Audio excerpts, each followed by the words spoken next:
Hi there. This is Kathy with the Rock Your Retirement Show, and I have an important announcement. We'll be taking a sabbatical until January 2020. If you'd like to stay in touch, head on over to rockyourretirement.com/community and join our Facebook group. I'll be keeping in touch for the rest of the year in the Facebook group. In the meantime, you can go back to the episodes that you missed and catch up. But until January 2020, we'll be on hold. So I'll see you then on the Rock Your Retirement Show. Bye. This next episode was episode 101, where Dr. Camille Newton talked about how different medications can cause dementia or dementia-like symptoms. Enjoy. I'm a home visiting physician, and while performing house calls, I've seen the effect that psychotropic medications especially can have on people's minds over a long period of time. Welcome to the Rock Your Retirement Show. My name is Kathy Klein and I'm the host. And in this show, we don't talk about money or financial issues. We talk about retirement lifestyle issues. These are things that everybody needs to know, whether or not you've saved enough for retirement. So let's go to the episode. I am here with Dr. Camille Newton. Now, she's been working with elderly parents for a while now. She's a medical doctor. She comes to people's homes through her medical practice, Home Excel Physicians Group. And she's one of the doctors that I call traveling doctors. You may also know them as mobile doctors. And this is such a needed service, especially for the elderly who can't get out and about. But we're not going to talk about that today. We're going to talk about something that can be really important to all of us, and that is how medications can cause dementia and what you can do about it. So, Dr. Newton, welcome to the show. Thank you, Kathy. Thank you for having me here today. As you mentioned, I'm a home visiting physician, and while performing house calls, I've seen the effect that psychotropic medications especially can have on people's minds over a long period of time. So what would be a psychotropic drug? Give me a couple of examples. Well, they're antipsychotics, which in young people are used for mania or psychoses, such as risperidol or Haldol. There's sedatives, especially the benzodiazepines, such as Ativan, Xanax, Valium. There are antidepressants, and a lot of the antihistamines can have a anticholinergic effect, which means they block a certain neurotransmitter called acetylcholine, which can have a very bad detrimental effect on the brain over a long period of time. Okay, now you've said a couple of drugs that I am familiar with. One is Valium. I actually take Valium occasionally because I have dystonia. And when I'm in between Botox treatments, and for my listener, I don't do Botox to be beautiful. Get it? Because my eyes will shut if I'm not taking it. So I go to a neurologist for that. But in between treatments, sometimes I need to take Valium. Should I be concerned? When medications are tested by the FDA to see if they're safe, they test medications to show if they cause kidney failure and if they cause heart failure and if they cause liver failure, but they're not really tested or labeled to see if they cause brain failure. Valium is a type of a benzodiazepine. It's shown to increase the risk of dementia. Seniors, in one study, it showed a tripling of the risk for dementia within 3 years. Are you they're serious? 2.7 times as likely to get dementia. Oh yeah, my isn't that gosh. horrifying? And not only that, A lot of my patients will say, I don't care if I get dementia as long as I'm happy, but the sedatives actually make people sadder. So a senior taking a benzodiazepine not only is at much higher risk of dementia, in the really elderly, it almost guarantees it, but it will quadruple the risk of suicide. Oh my God. In a senior, and a person, a young schizophrenic taking a benzodiazepine can be up to 5 times as likely to commit suicide. And even in young people, the sedatives can make them much more likely to die from other causes as well. We're not really sure why, but some studies show up to 5 times the risk for death. Oh my gosh. Taking sedatives. Okay, so let me ask you a question, okay? Because now I'm concerned. So I don't take it that often. When I do take it, so I have a prescription for 5 milligrams, and I usually will break those into quarters. So I'll take whatever a quarter of 5 milligrams is. Sometimes, occasionally, I'll take a half, but I find myself to be too woozy when I take that much. So I'm taking a quarter of 5 milligrams, and I probably take it, I would guess, maybe in the 3rd month. I might take it 3 or 4 times, like in that 3rd month. I don't take it all in the 1st or 2nd month after I get my Botox, but in that 3rd month, right before I get my next Botox treatment, I might take it 2 or 3, maybe 4 times. Should I be concerned? Is it any amount, or is it just if I was taking it every day? I think that you're at much higher risk if you're taking it every day or taking it frequently. The study that showed the increased risk of dementia within 3 years being 2.7 times the risk, it was really seen in the people who took 60 or more benzodiazepine pills within a 1-year period. Okay. So, but still, the less you take, the less the risk. But right. The truth is that we don't really know because there's no labeling for this side effect. And oh my gosh, dementia is the most expensive and devastating disease in America.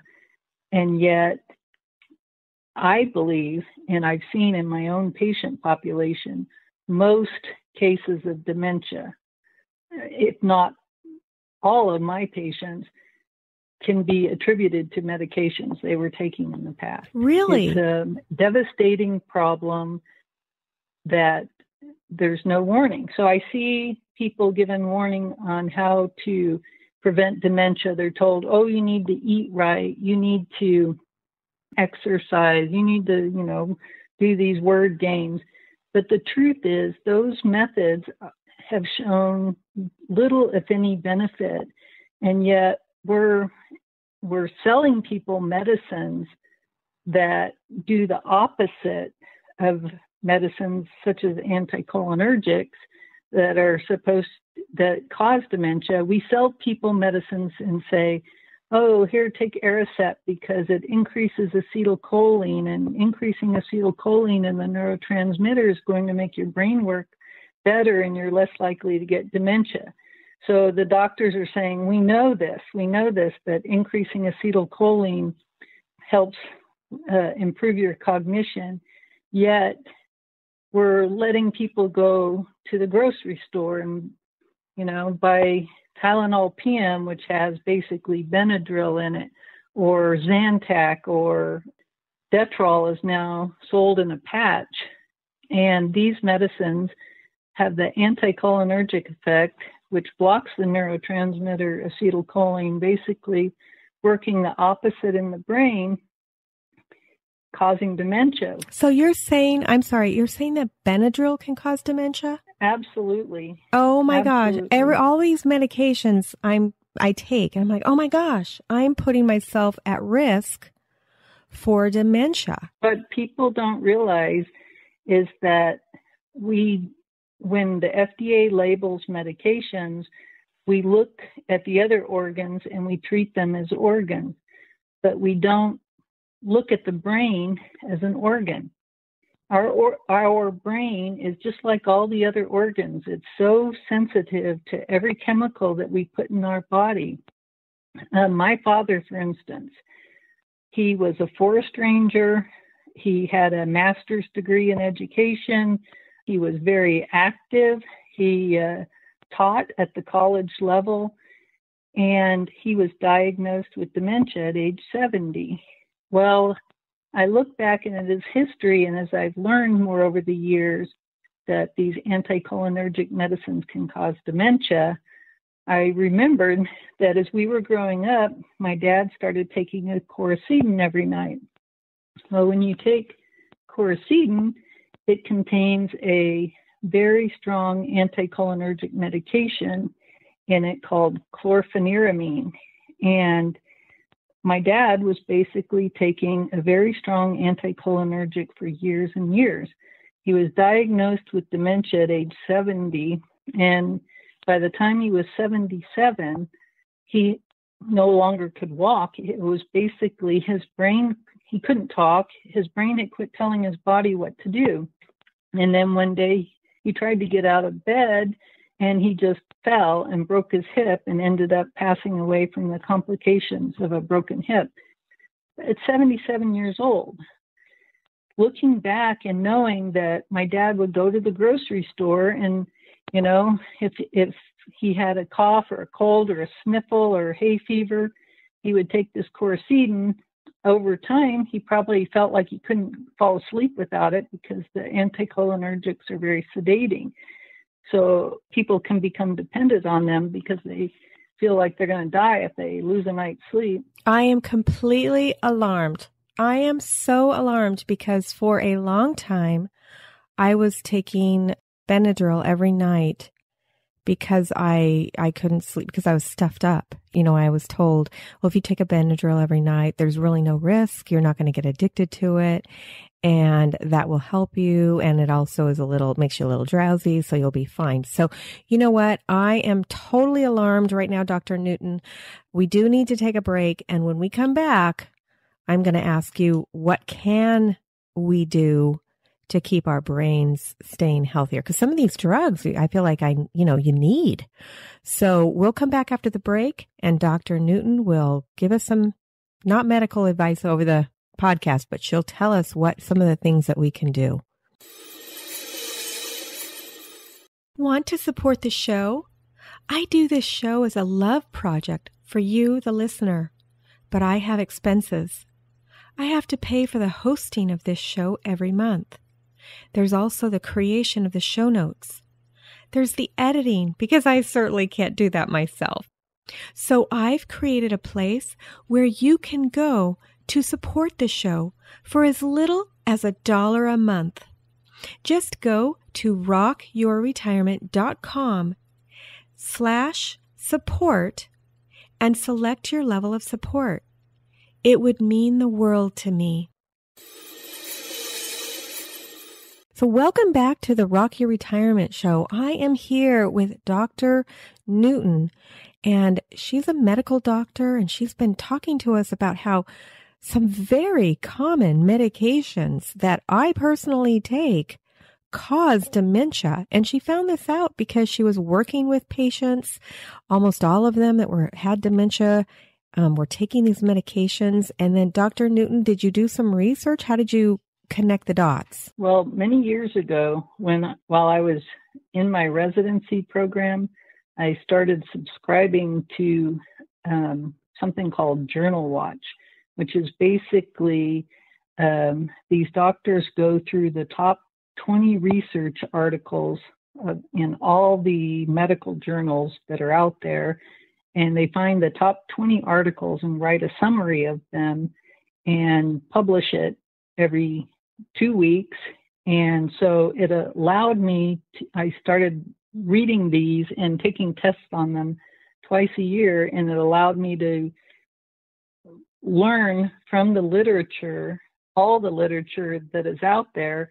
I felt like I was getting a better education than a lot of the physicians who are getting a good deal of their education from the pharmaceutical reps who are always in your office.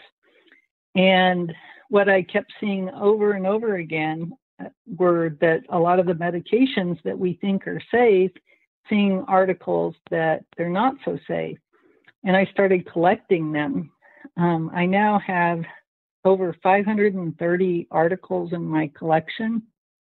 And sometimes when I start telling people about something like the anticholinergics, which we were just mentioning, they don't believe me because they were, like you, told Benadryl is safe.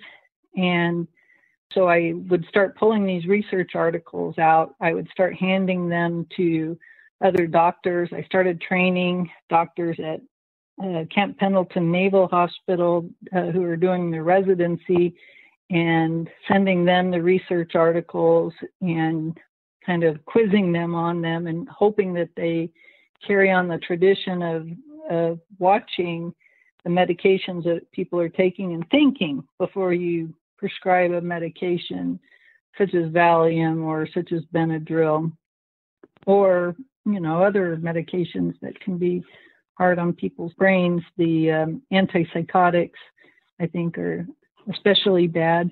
A lot of times seniors are given antipsychotics for behavior, and the antipsychotics are really meant for young people whose brains are overly active.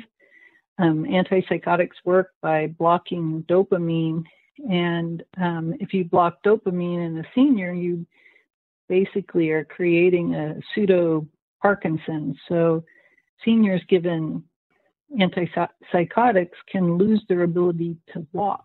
Oh, no. Their faces can become very flat. They'll fall. They're sitting in a chair all the time. They can develop pressure sores. So I could tell you some really sad stories about some of my patients, and also some stories that are very heartening because patients have had good recovery or improvement. I've even had a few patients who've had complete recovery from getting off of these medications. Really? Okay. So I am going to go totally off the subject. Is that okay with you? Sure. So my bird, bird like a cockatoo kind of bird, I have him on Haldol, and I've been slowly weaning him off of it. And the reason why he's on it is for psychotic reasons. First of all, this poor bird has been my prisoner for 27 years. Okay, so he's freaking out a little bit. About 5 years ago, he started mutilating himself. And I don't mean just pulling his feathers out. I mean mutilate. He picks them at his skin until it bleeds. And so the vet put him on haloperidol, which is basically Haldol. And I had him up to a dosage that was really, really high. And another vet was alarmed at how high the dosage was. And it doesn't help that much. I mean, it helps a little bit, but it doesn't help that much. So I've slowly brought the dosage down, and it's less than half of what it would have been. But let's say one of the vets said that what my bird is doing is similar to cutting, where it's usually young girls that will cut themselves, make themselves bleed, and I guess it releases some kind of pressure in their, I don't know. So what would you do to substitute? I mean, you can't just not do anything. And I know a person is different than a bird, but the doctors are prescribing these antipsychotics so that the senior won't hurt themselves or won't hurt others. What do you do instead? Well, let me tell you a story about a patient I had named Pam. Okay. I was asked to see Pam. She was 87 years old. She lived in a locked memory care unit in Fallbrook, California. And first visit, when I went to see her, the two daughters were there and her son was there. And he said, "We want you to see our mom, but she was very dangerous. She was combative. She kept fighting people. She kept leaving the facility. And we finally have her on enough psychiatric medication that she's calm enough. So we want you to see her, but we don't want you to take her off any of her psych meds." So I said, "How about if I don't take her off her psychiatric meds for at least a month, And that way she can acclimate to where she's at, and we'll see how she does. Well, I went to see her, and on the first visit, she was on risperidol, and she was on Ativan, she was on trazodone, and I knew that the family wouldn't want me to interfere with the psychotropic meds, but I also noticed she was on Vesicare, which is an anticholinergic medicine, and the Vesicare was being used to control her bladder. So I thought, well, or she's in a memory care facility. When she's in a memory care facility, she doesn't even seem to know what a bathroom is. I'm going to take her off the Vesicare because I know that's interfering with the way her brain is working, and I'll work on the other medications later. And then over the next few months, I slowly reduced the other medications. And a few months later, I went to visit her, and the son and the two daughters were waiting in the room for me, and I'm like, oh no, I'm in trouble now. Well, when I sat down, they said, we think our mom can move into the regular in the regular assisted living, not in the memory care facility anymore. So I started asking them questions like, does she try to hit people when they give her a shower? Is she trying to run away? And they said, why don't you ask her? And so, feeling a little awkward to ask a patient these sort of questions in a memory care facility, I said, well, are you trying to run away?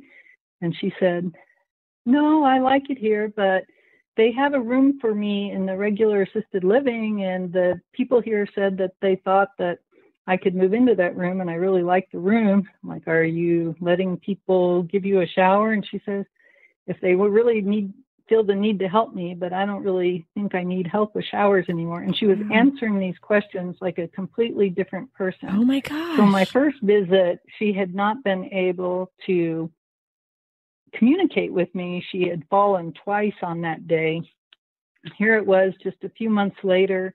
She's off of all of her medicines, and she was communicating beautifully. So I went to see her a month later. She's living in her own room. I go to her room. She's there by herself. She opens the door, says, come in, Dr. Newton. I go in, walk in. I sit in the corner of the room. I'm looking around. And she said, oh, you must be looking for a place to plug in your computer. It's the outlet is right behind you to your right. Oh, my gosh. I mean, think about the mental capacity to be able to even tell me it's to my right instead of to her right. left. Oh, my gosh. So what you're saying is some of these dementias are reversible. So this was one of those rare cases that was reversible. Rare. And Okay. I've had it happen a few times. She, a few months later, actually moved back into her own home where she hadn't lived for 2 years. I've had other patients who've had huge improvements to go from not walking to walking, dancing, gardening. Beautiful improvement. Most patients will improve quite a lot when you get them off these medicines. The trick is, because sometimes there are times when you need them, the trick is to go low, go slow, and to keep trying to get them back off. So like with your bird, I think if you use it and it's not helping, a lot of times people will think, well, I don't know what else to do. So they keep adding more and more. And then you end up on a high dose and you're not getting a lot of benefit. Right. That's why I wanted to take my bird off. So you can do that with people too, just slowly take them off of it. But of course, the doctor needs to be monitoring, right? You know what? Doctors often write prescriptions and continue prescriptions because they think that's what people want. And so if the family member is pushing to help get someone lowered on a medication or help get someone off, they're much more likely to be able to come off. If the family member is saying this person's behavior is all I can stand and she's ready to go to a home, the doctor will keep adding more and more medicines to try to make the family or someone happy. An interesting thing about your bird is that in monkeys and in laboratory rats and in humans, the antipsychotics, such as Haldol, showed huge measurable shrinking of the brain within 8 weeks of use. You're kidding. 8 weeks? Well, my bird doesn't have that big of a brain to begin with. He's a bird brain. So in laboratory rats, there was a study that showed that the entire brain of a laboratory rat shrunk 6 to 7%, which is a big shrinking in 8 weeks use of, I believe it was risperidol. Well, we're only supposed to be using 10% of our brain. So if it shrinks down by 8 to 10%, we could be in big trouble if it's the percentage we use, right? Yep. And that's crazy. They say that being on giving an antipsychotic to a senior with Alzheimer's, because their brains are already impaired, just starting them on an antipsychotic advances their dementia by a year. Oh my gosh. So basically the moral of the story is do everything you can to stay away from these drugs. And when you're not a senior, don't take these drugs like Valium and things like that. So I'm definitely going to rethink my usage of that. What about, like, I would have never known about Benadryl. That's over the counter. Like, is there a list of drugs that we need to stay away from?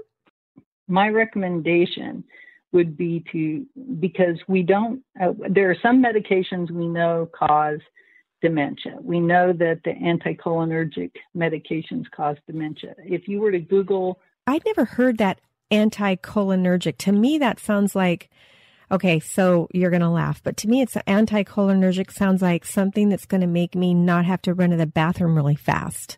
So yeah, because you're hearing the word colon. Right, and urgent. I'm like, urgent colon. Urgent. Oh, okay. So but it's not. There's a neurotransmitter called acetylcholine. So in anticholinergic means it's blocking that neurotransmitter acetylcholine. Think of your brain as a muscle. Okay, if you put your leg in a cast and 6 weeks later you take your leg out of the cast, your muscles will have atrophied and become really stiff. Your brain does the same thing. So if you take medications that block neurotransmitters, and that's what the psychotropic medications do, they block dopamine, they block acetylcholine, they block norepinephrine, serotonin.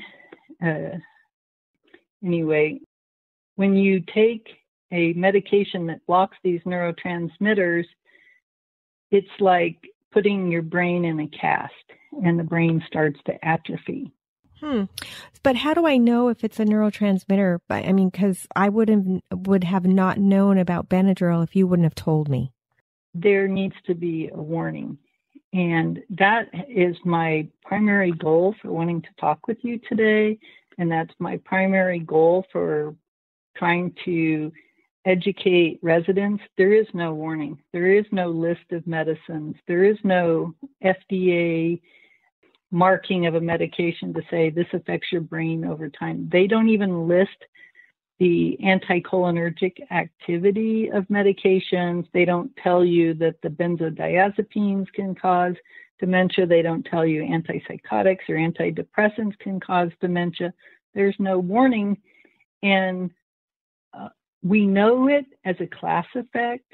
So I know, due to some of the studies I've seen, for instance, that Benadryl is anticholinergic. It can cause dementia, but Claritin is not anticholinergic.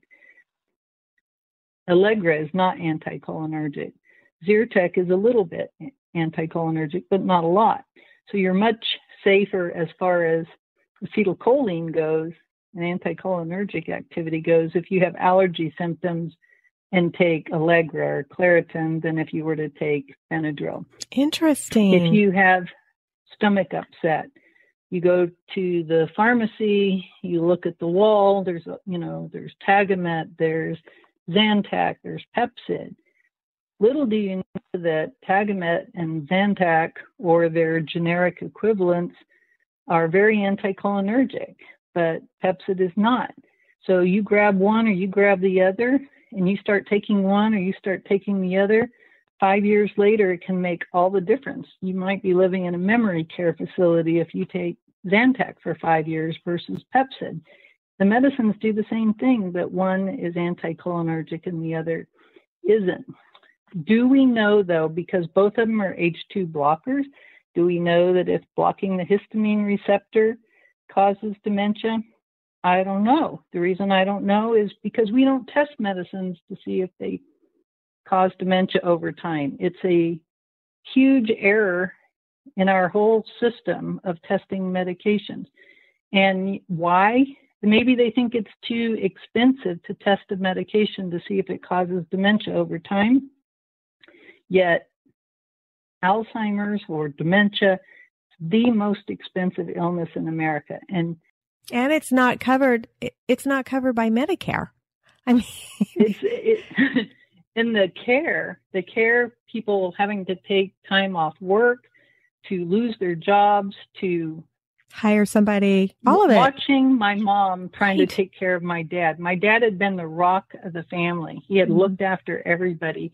He was like the entire foundation of our family. And then to lose him to dementia, one little brain cell at a time, over many years, even 10 years before he was diagnosed, having personality changes and becoming more and more difficult to be around, to lose a person from that when it could have been prevented. I had, my dad had been taking the Coricidin. I had 2 patients over the years who had family members that were essentially brain dead.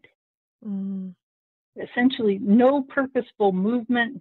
Their eyes rolled around in their head, starting in their, with diagnosis of dementia in their 50s and 60s. Oh my gosh, that's young. Who I later found out had been daily Coricidin takers. I mean, these medicines, anybody can take them. I had a woman who had been taking Benadryl who scored 14 out of 30 on a mini mental status exam. And she was 90 years old and she had to quit driving. She kept asking me over and over again. She was basically taking Tylenol PM, which had Benadryl in it. She kept calling me and asking me, why did you want me to stop taking that Tylenol PM? I'm having to spend the whole night playing solitaire in the card variety, which I think it took a while for her to lay out the card. Anyway, I got her off the Tylenol PM and kept doing mini mental status exams on her over the next 6 months. And she went from 14 out of 30 to 28 out of 30. And she went back to driving. Wow. 90 years old. Had this huge improvement. And I had to quit seeing her as a patient. She no longer qualified for house calls. Oh, wow. That's awesome. You know, I mean, that must be gratifying to actually graduate a patient. You know? The few times that it's happened, I'm so happy. I'm so happy. Like the one lady I was mentioning to you, Pam, who was able to move out of the memory care, I still see her years later. Well, she actually went back to an assisted living facility about 3 years later after having a stroke. I continued seeing her, but living in an irregular assisted living facility. And she still remembers me seeing her after the memory care facility. She doesn't remember me seeing her when she was in the memory care, but she remembers later. And it's so gratifying. I keep telling her, you're one of my success stories. I'm so happy about that. But what makes me really sad is that every single day when I see new patients and I can go back and look at their medical record. They went to the doctor, 2 or 3 years ago. They were having some dizzy symptoms. The doctor hands them a prescription for meclizine, or they were having some. Wait a minute. So meclizine is one of these same drugs? It's anticholinergic. Oh my gosh. Okay. Anticholinergic. So Dr. Newton, I have to tell you, I could talk to you all day. I could, but we're actually already running over our time. I would love it if the two of us could put our heads together and come up with a list, and then we could give it out to people who need that. I don't know. Do you have a website at all? I'm not seeing a website on my notes. No, I don't. And I'm actually, we just sold a business. I saw that. Yeah. Is that Pure Wick? Yeah. Yeah. And I'm continuing to work for the company that bought our business. So I'm retiring from my practice. Well, we're going to have to get that knowledge out of your head and onto paper so that... You know what? I wrote up a little bit of a summary I can send to you. I would love that. And then if you... For the notes for the UCSD talk, and it talks a little bit about anticholinergics, antidepressants, antipsychotics, and benzodiazepines. I would love that. And I'll put it on my show notes for anybody who's interested in starting their own research. But it does sound like that a list needs to be created for people like me who just want to look it up. Okay, is Benadryl on the list? Is mescaline on the list? What am I taking that's on the list? Because probably if you're taking multiple, I'm guessing that increases your chances as well by taking multiple drugs that cause dementia. Absolutely. The people in the highest level, for instance, of anticholinergic medication, 100% of them will have cognitive impairment. Not necessarily dementia, but some cognitive impairment. Oh my gosh. 100% of them. This interview has been so valuable, not just to me personally, but I know that this is going to be one of the most shared episodes of Rock Your Retirement. So, Dr. Newton, thank you so much for coming on. What you are doing is so needed. And I'm so glad that you're spreading the word about these drugs that people don't know about. They don't know that they're potentially giving themselves dementia down the road, or at least decreased ability to think straight. So is there any last words that you want to say before we say goodbye? When I start to tell people about how these medications can affect you over time, how they can cause dementia, the first thing that people want to ask me is, well, what can I take? What can I take? And my recommendation is don't look for something to take when you're having a problem, because antidepressants, for instance, in half the clinical trials, they're no better than placebo.